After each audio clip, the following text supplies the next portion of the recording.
There we are. So great. Welcome, everyone. Welcome back to the sixth session now, I believe. Yeah, fifth or sixth. I'm losing count. I think it's the sixth or fifth. I've got me on that. Session 5, that's it. So yeah, we're going to be looking at peak performance today and building in towards the final approach to competition. So I'm going to start sharing my screen. So again, the numbers in the chat, guys. So if you fire in there and start interacting, we've plenty of opportunity to fire in questions and interact in the slides like we have done in the last few weeks. And yeah, there'll be lots of chance to interact and get involved as we go. So on that note, from here, I'll get cracking.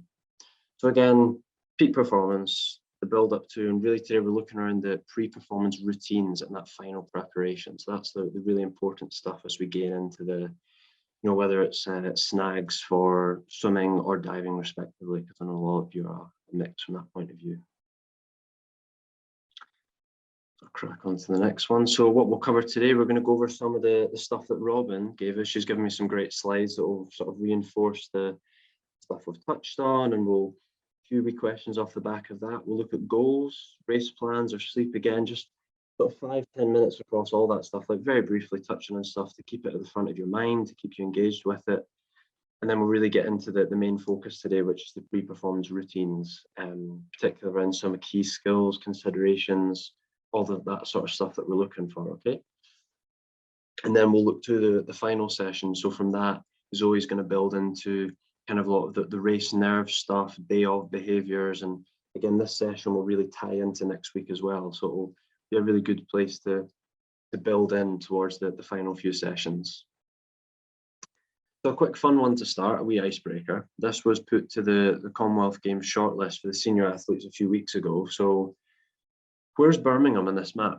Does anyone know? And you pinpoint at the map. So if you go into your Menti and you fire in the code, you should be able to put a little point on the map and it should come up on the screen. Okay, there's a few coming in, nice. Good guesses. I've got to say I had absolutely no idea where it was. I had no Scooby, so your guess is as good as mine. I will say that border up the top is Scotland, border of, and the one down the side there is Wales. So England is that middle bit. Just for those who are not great at Euro geography. But there's a couple interesting ones. Oh, there we go. It's an arrow coming in. Nice, interesting. Okay. Well, can reveal, I think most of you got it about right. So it is in fact there. Again, that map isn't great, but it's down here. So if you see, most of you are about right. It's down there. It's kind of northwest of England. But of course, Birmingham will be firing in soon. I think a few of you got that right. Again, I had no Scooby. And don't pay attention to the arrows on the screen because the map's in a different place. You weren't all that far away. At least no one fired up into Scotland or up into Wales or anything like that. But yeah, there you go. So that's a wee note for what's to come up and some exciting racing. And again, you guys could be involved in Commonwealth Games in 4 years' time. Who knows? So, keep that as part of your goals. Keep it moving forward. So now we're going to be looking at, again, a wee refresher from nutrition stuff. This is some great slides that Robin's provided us. Again, just a handful of slides to really reinforce and touch on some important stuff from pre-training snacks, the post-training snacks, the timings involved in all of that, and how it all sort of ties together. So again, a really key one is the pre-training stuff, of course, 60 minutes before, learning what works, keeping the carbohydrate nice and topped up. Again, super important one. We all know that. We all know the importance of loading the right sort of stuff before a session. But again, there's not necessarily the right or wrong amount of time for each individual. Again, I was someone that needed maybe a bit closer to 90 minutes. Some of you might be more like half an hour before a session. Again, you just need to learn what works. And the post-training stuff, again, we want to be a wee bit more of a balance of protein, carbohydrate. Again, I'm sure lots of you guys are well clued up on this and engaged with it last week. But for some of you, this may well be new information. So it's important to kind of take note of this and maybe grab a wee screenshot here and there, okay? So moving on from there, quick one on hydration. Really big one for me. I wasn't great when I was younger, and Robin put some really good content around, looking at foods that are a wee bit higher in water content, your fruit and veg, which again is a great way to keep that engaged. And then also the consistency of it, not necessarily just, handing down a full bottle after your session, just a little bit and often is definitely the best approach from that point of view.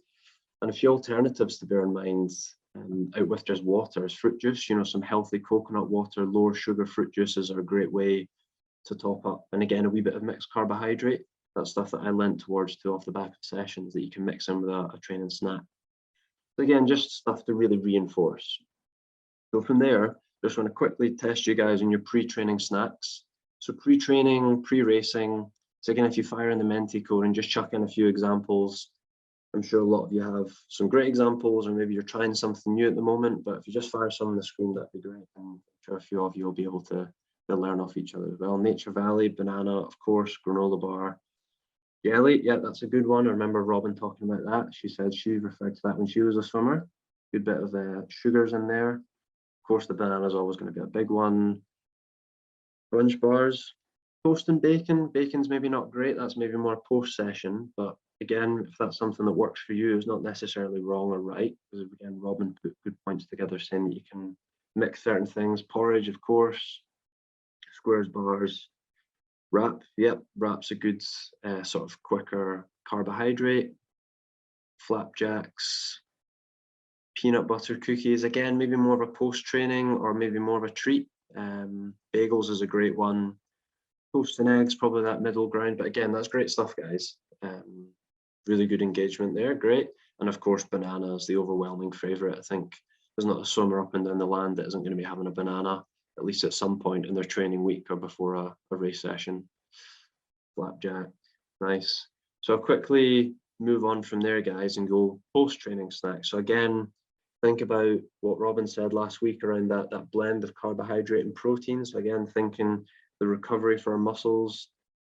No, protein shake is not what we're looking for. Again, Robin talked about that. Be careful around supplements. We want to be thinking about food first. Bacon, great one. Nuts, yep. Meat sandwich, excellent. Chicken, eggs, excellent.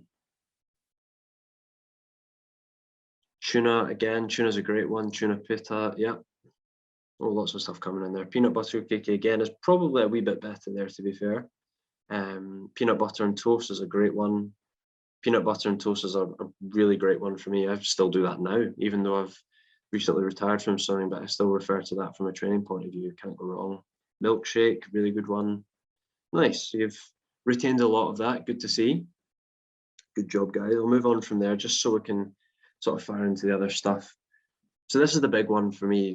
That's definitely one to take a screenshot of if you like, or sort of try and take some key things away from, because that was the biggest one. We're not going to go over this in detail, but it's just to kind of reinforce a great slide that Robin put together for us to kind of keep you on track from pre and post. And again, you had the bananas in there, the granola bars, excellent. The wraps, the chicken, the more the milk-based stuff, again, a bit higher in protein for the post-training. And the neither, again, of course, that's a bit of a grey area. Definitely not a protein shake, but the omelets, the brownies, you can lean on these things, but again, more for a treat. You don't want to be referring to these things on the regular. But again, the biggest thing out of all this is what learning works for you. And just because it works for someone else doesn't mean it is going to work for you. So you need to just try and test a lot of this stuff. So last one in nutrition is really the challenges, because it links in quite well to the other stuff that we're looking for the race specifics. So obviously your travel, the timings of meals, availability, these are the sort of things you really need to plan in on and have gauged in with regards to, what am I doing in the build up to the competition? What am I doing the day of? Have I got stuff packed with me? Have I got a few backups? Do mom and dad know what I'm up to? Are they even available? All these things you really need to gauge in on. And of course, nerves, longer days. This one in particular, nerves for me. I remember days of racing, I would really struggle to eat enough and eat enough of the right stuff, because, you'd be amped up and you'd be ready to go. But, it's not always so easy when you're so nervous sometimes and to get enough food in you. So of course, what you do the day before can be really important, and also learning what's quite an easy thing for you to eat, whether it's your peanut butter and toast, some oats, a banana. Again, a little of the good stuff is better than nothing at all. So again, really sort of bear that sort of stuff in mind, guys, okay? So now we're going to quickly fire on goals. So again, I'm not going to be asking you anything around this. It's more just a wee reminder of how you're getting on. Have you given the goal sheets a try? You should have got an email around them a few weeks back. And again, it's a great way to engage with some of the content they've already gone over, whether it's around your race plans, your nutrition, the stuff that we'll talk about. The goals really are strong fundamental in all of this. And remembering that goals should be SMART. That's meaning specific, measurable, achievable, realistic, and sort of timely or timetabled for you. And a great way to make sure that your goals are SMART and they're engaged and they're realistic is that talking to your friends, talking to your coach, of course, engaging with what you're doing in a cycle, what you're doing in a week or a build up towards a competition, get them involved. And talking to your friends can be a great way, because you might have goals that they've not necessarily considered, or they might have goals that you haven't. It might be around your sleep, it might be around nutrition, it might be around really more basic stuff that you hadn't thought about. Remember, it's the sort of the process goals, the performance, and the outcome. Again, it's all out there. It's just to kind of re-engage on it. And no one is perfect. We're born to be real, sort of normal, not idealistic, this ridiculous standard. So again, don't be afraid to kind of rein back your goals a little bit. If you think, oh, I'm not getting close to my goal, that's okay. Rein it back. Make it more approachable for you. And then once you achieve it, or if you're achieving it too easily, again, you can re-engage with it. So again, it's just a nice reminder and reinforcer there, guys. Okay. So from there, we shall fire on and look specifically around the race plan. So that's really the biggest one here. Is obviously today's focus will be pre-performance routines, but it's just to keep you engaged with race plans as a whole, all these things incorporated. If you think back to the previous weeks, we've talked around the goals and the coach involvement. Again, right off the bat, Zoe was enforcing that.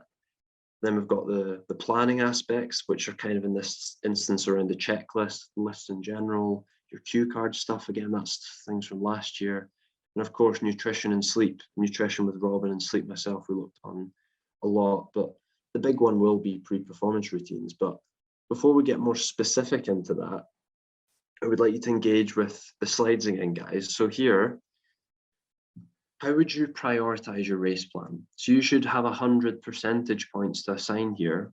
So you could literally just go 50-50 on one, you might be 60 on one, or 25-25, whatever it is. So again, if you fire into Menti and give this a go, and just, there's no right or wrong here, just give it a try. And again, there might be some that learn from it, there might be others that hadn't necessarily considered sort of a priority. Nutrition and sleep, of course, that's going to be up there. That's unsurprising. Pre-performance routines, cool, that's good. Goals and coach input, of course, is closely followed. Fairly equal at the moment, planning a little bit lower. And again, with all this, it's not really surprising based off what's on the screen. Nutrition and sleep are definitely going to be up there.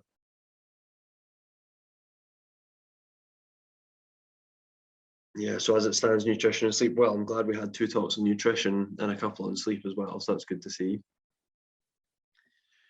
And again, if you have any more questions around this stuff, nutrition, sleep, anything, you have an opportunity at the end to fire it in, and we could maybe add it into next week's session, or again, just more additional stuff. There's no end point here. If you have more questions or more interest, of course, just take the opportunity to let us know, because it's, part of the deal. We can provide that. So great, good engagement, guys. And of course, like I said, the main focus will be pre-performance routine. So anyone that's not been able to engage so far, don't worry, there'll be plenty more opportunities to fire in some answers.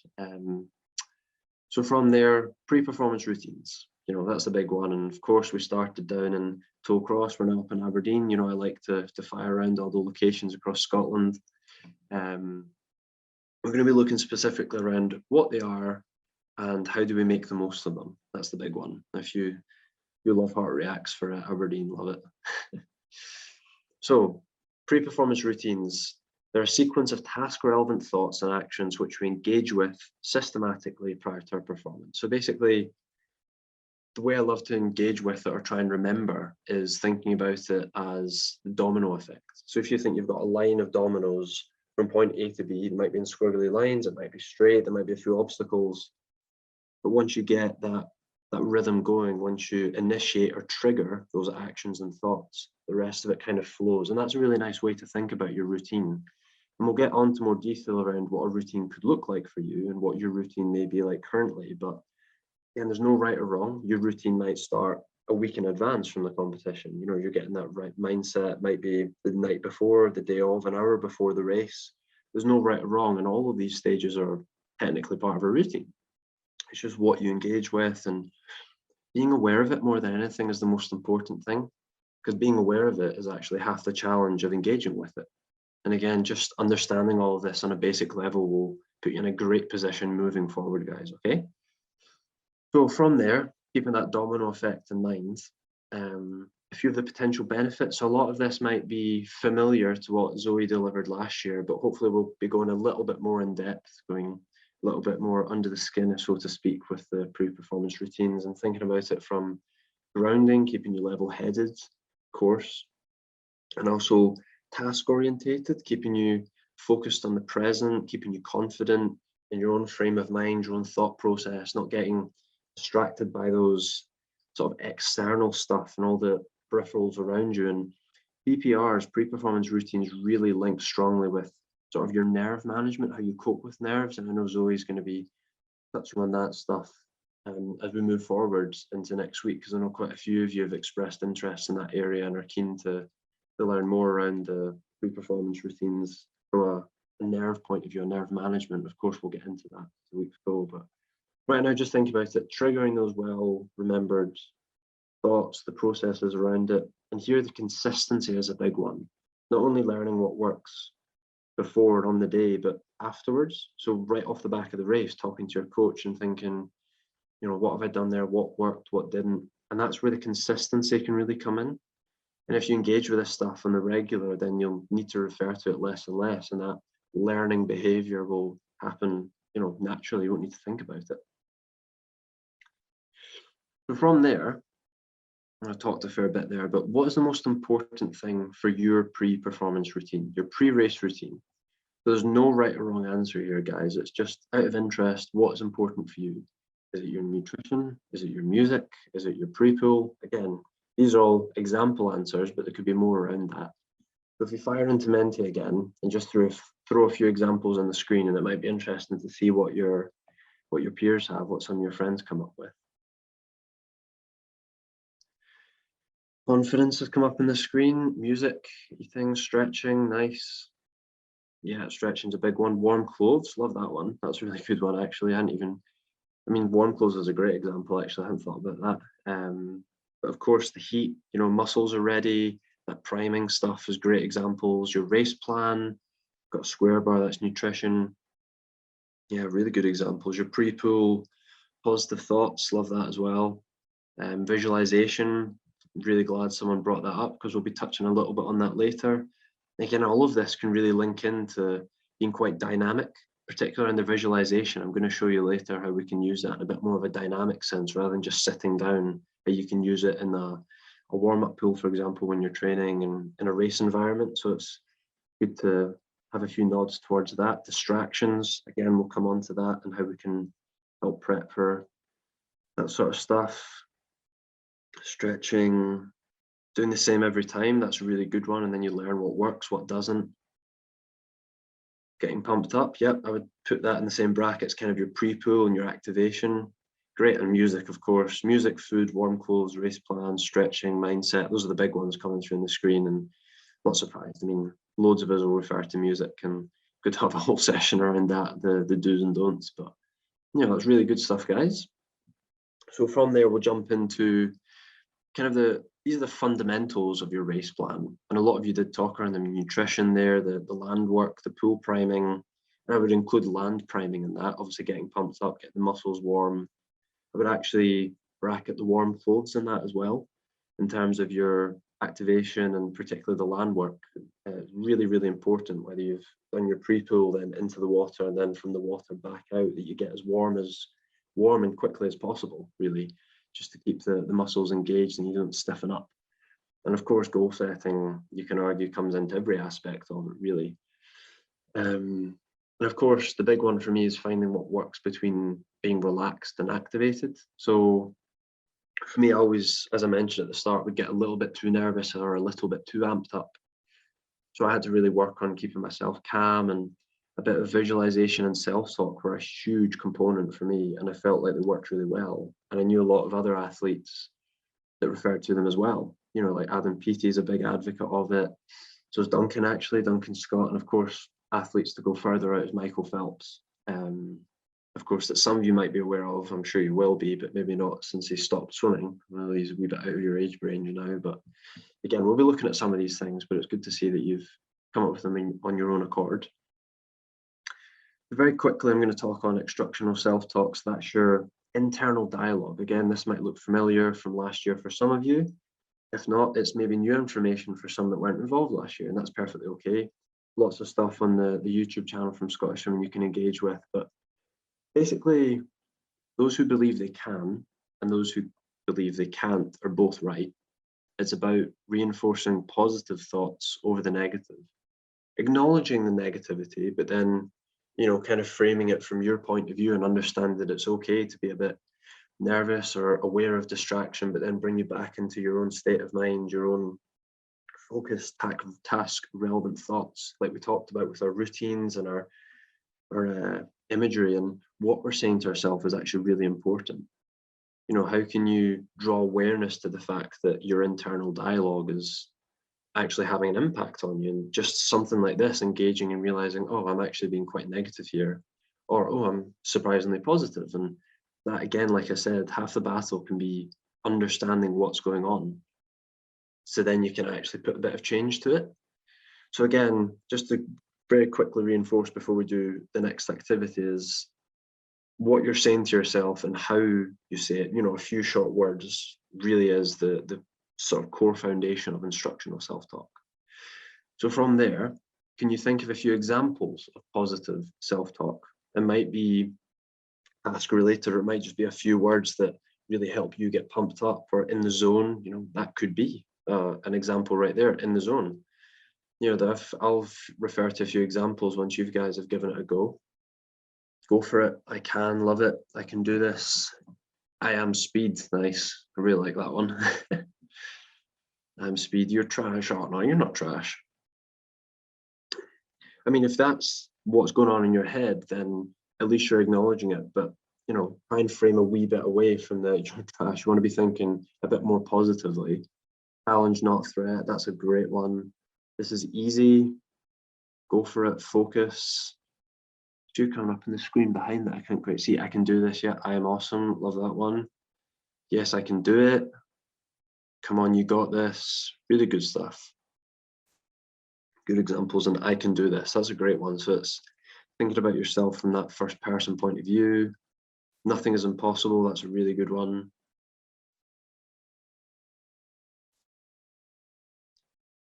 Don't stop. You're too good. Really enjoy that one.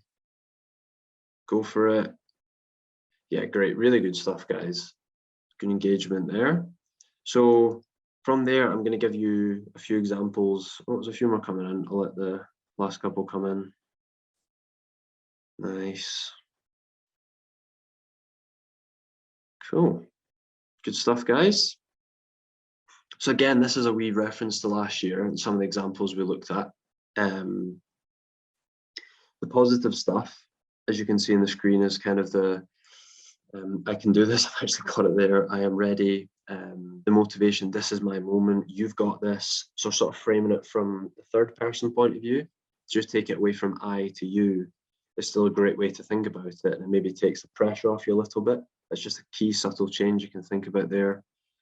And again, someone said there, you're trash. Well, negative thought stopping, you could say stop, focus, and then sort of reframe it to a more positive frame of mind. It's okay to have these negative thoughts. It's just understanding that, right, put that to one side and move over to a bit more of a positive place.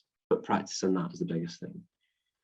And for me, a really big one was around my dive. I would always say, just to get my dive right, especially in a shorter event, you know, hands together, you know, just literally put my hands together. And that really remembered me from a cue point of view to make sure that my skills were good, or streamline off the wall.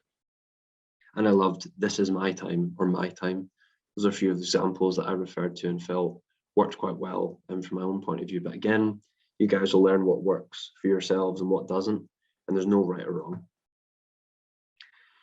And the last key points around the pre-performance routines and that domino effect,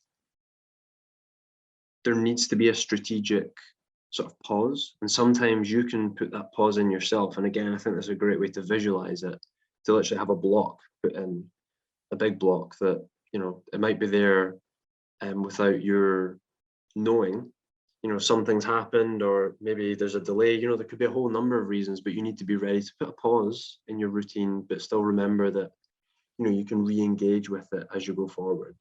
So again, we'll touch more on that as we go forward, but key considerations: always engage with your peers and your coach. And this can really help factor in around your performance, what works, what doesn't. Learning what works and what doesn't is the biggest thing, you know, whether you're writing it down or you're tweaking your plan on your phone, whatever it may be. I went through this process.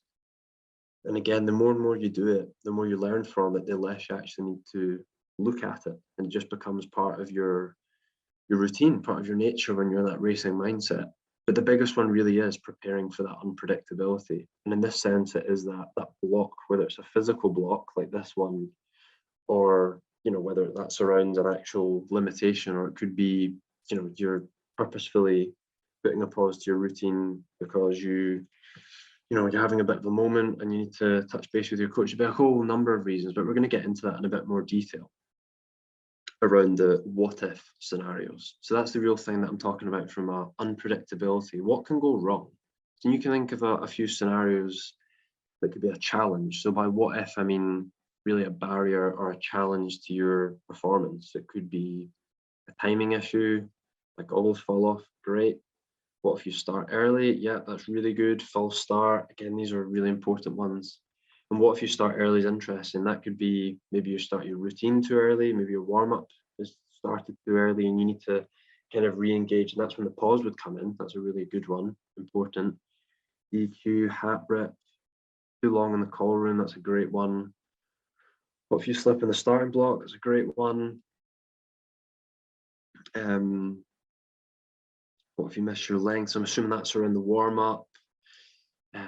Ripping the cap, of course. I mean, I'd rather rip my cap, to be fair, than the goggles leak. But the goggles leaking is a huge one for sure, and of course a DQ. The race restarts, that's an interesting one. Suit ripped, yeah, really good. Again, these are get injured, well, hopefully not, but again, that could happen. So it's great to see you guys thinking outside the box there. Rip the cap, slip on the starting block, yeah. Really good stuff there, guys. Yeah, so again, these are all significant what ifs, and we'll get into a few of these as we go forward. I'll let the last few couple come in. Rip the trunks, yeah, miss wall. And really good stuff. And again, just thinking of these things kind of helps you prepare for them, almost engaging with them and realizing, you know, these could happen, these what ifs. Doesn't mean they're going to, but just almost thinking about them in itself, again, like I said, is half the battle. That's putting you in a great position moving forward. Your plan doesn't go well, great, not have enough sleep. Really good stuff coming through there, guys. So I'll move on from there, but really good examples. And now, as we know, we've flown around the country and we're back in Edinburgh to the Royal Commonwealth. It was great to see a few of you actually. The weekend just passed, had good chats, but it was really good to see some fast racing, whether you're involved or not, or just watching from afar. What can we do to be ready for those what if scenarios? So the what ifs are the big ones for me. You know, you can be so well prepped, you can be so well ready, but the what ifs really is the big one. All the hearts for RCP.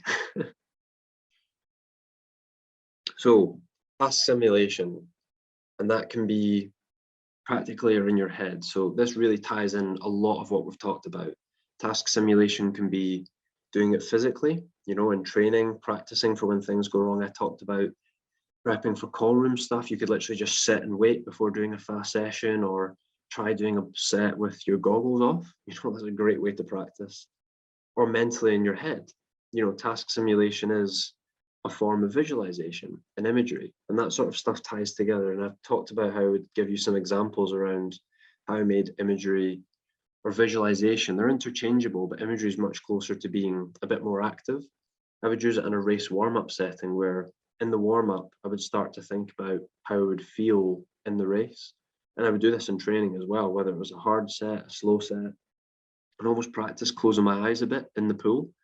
And this is why I put up the VR example, that virtual reality. This is the way the world's going in terms of this sort of task simulation stuff. If you can sort of picture it like virtual reality, where you're putting these goggles on, whether it's metaphorically or physically, and putting yourself in that place, in the training environment, in the training pool, or in the racing environment, and just trying to connect that mind and body, just linking it all together and realizing, right, this is how I'm feeling, this is the processes involved in this task or this routine that I'm practicing. You know, even going through a pre-performance routine is task simulation. You know, you're going through your routine and training, whether it's a race warm-up or your pre-pool, to then practice on race day.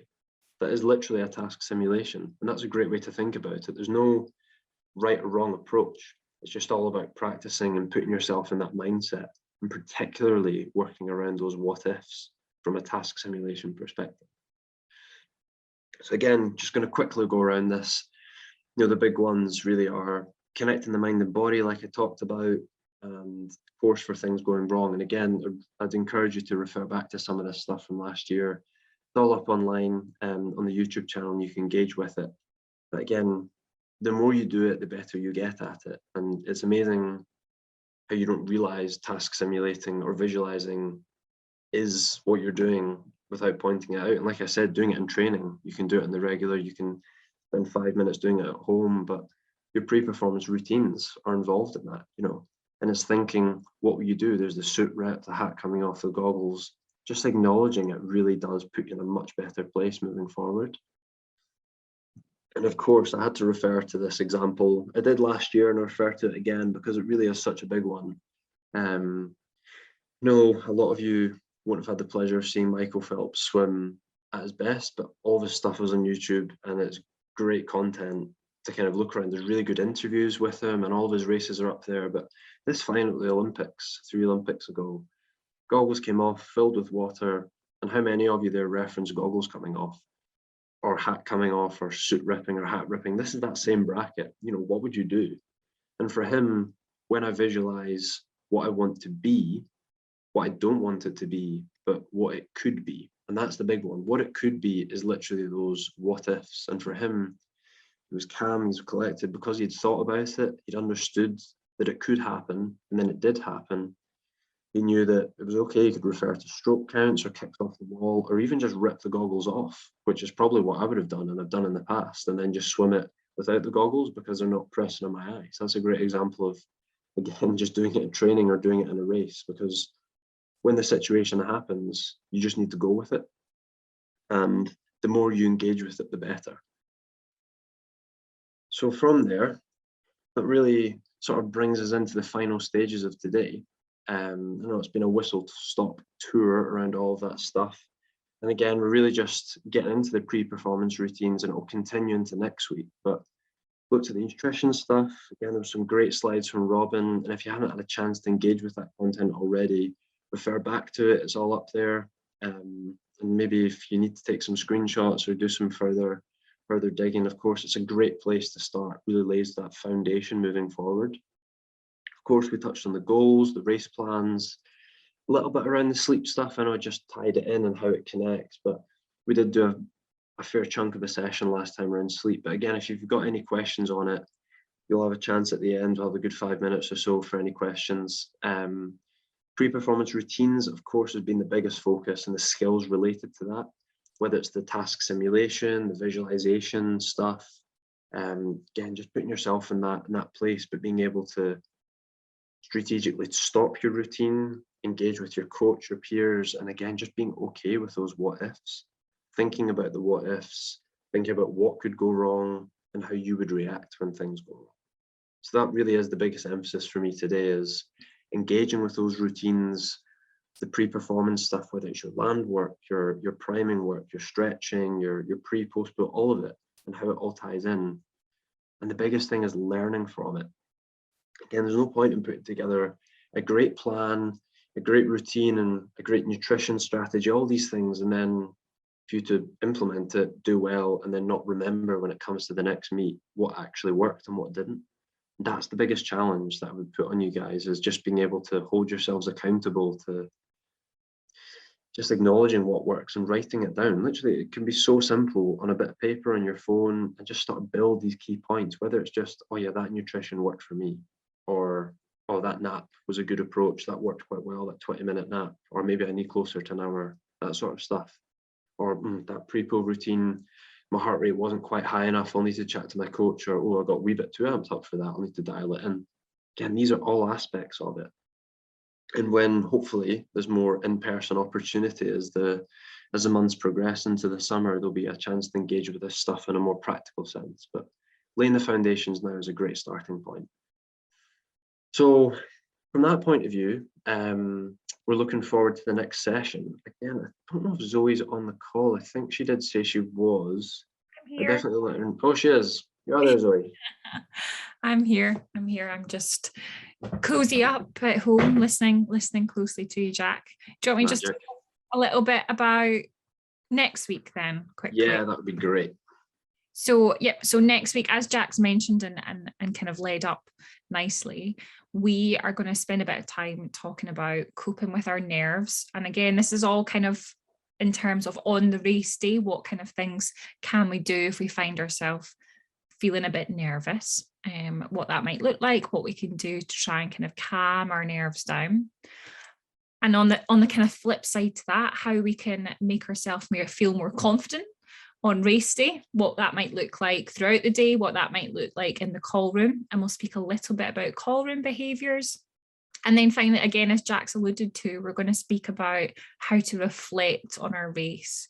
And I think that's, as you said, Jack, one of the most important parts. How can we take some positives away and things to go and work on, and what that process looks like.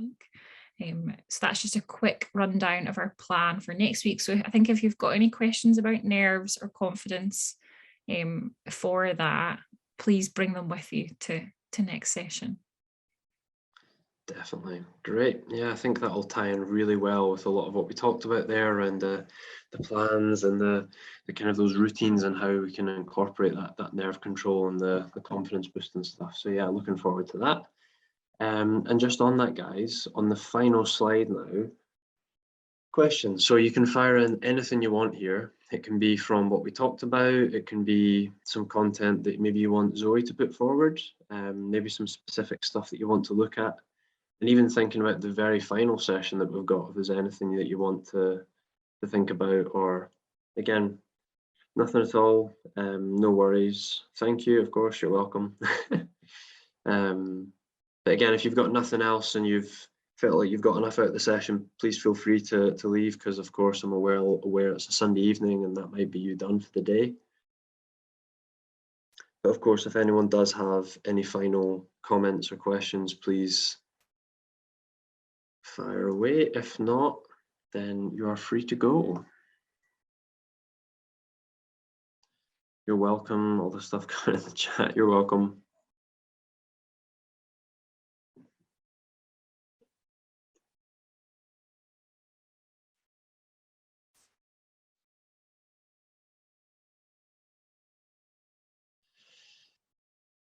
Oh, I'm glad it was beneficial. You're welcome. Energy drinks before, interesting. Okay, so seen a lot of uni swimming, but I'm not scared to try them.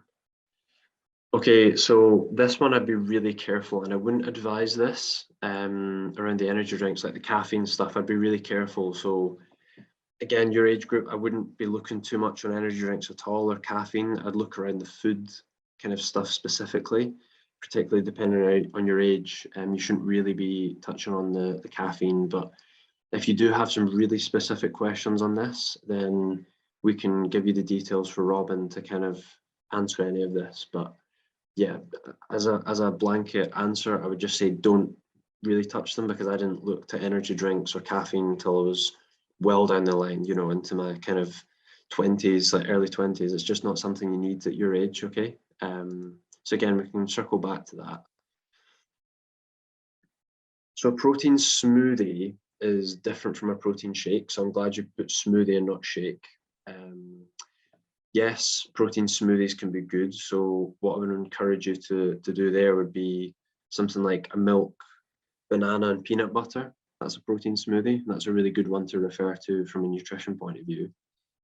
So again, don't be touching the protein shakes or supplements. There's plenty good foods. Like I have a protein smoothie on the regular, and banana, peanut butter, milk is a great base for that.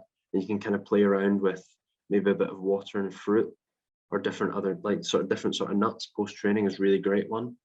So yeah, I hope that answers that. But again, a good starting point is the milk, peanut butter and banana, like I said, but you can mix a bit of oats in there, or you can mix around and play around and see what works for you. Again, no right or wrong. Cool, so I think that's the majority of the questions. I'm most have fired off. Anyone that's still left, you are free to go, and thank you very much for attending.